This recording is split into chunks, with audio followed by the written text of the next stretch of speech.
Every single one of these players tests frequently. Let's see what it does to their development. What happens when you update your skills more frequently? Let's look at several players who do just that.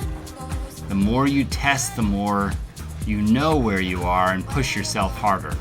Excellent technique, very good close control. This is a likely record, a brand new record. But take a look at a little close up here of his technique. He's doing hard pushes, but then he controls it very close to the outside. Another player that updates weekly is Peyton.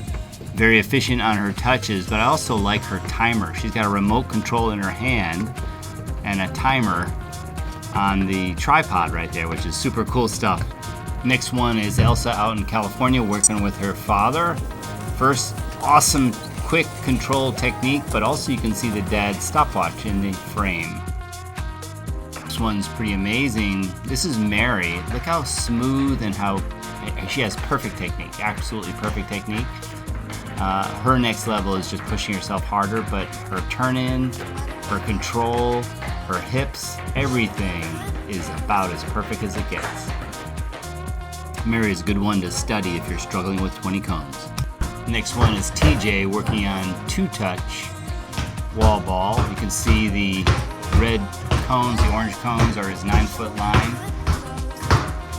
I really like the training facility in the garage. I'm seeing this more frequently. People are buying or actually finding universities that are giving away their old, what do we call it? The old turf.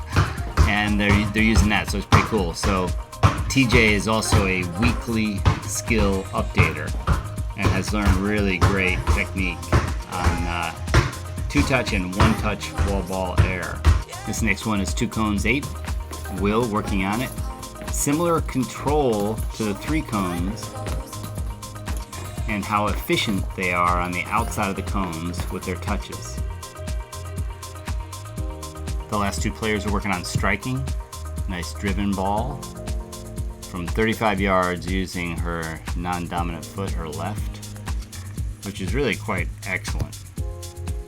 Usually what happens in our striking programs is the players become better at their non-dominant foot because they're starting out the correct way, the correct technique. So they get more consistency, more technique, more accuracy and precision because they start out training on it the right way.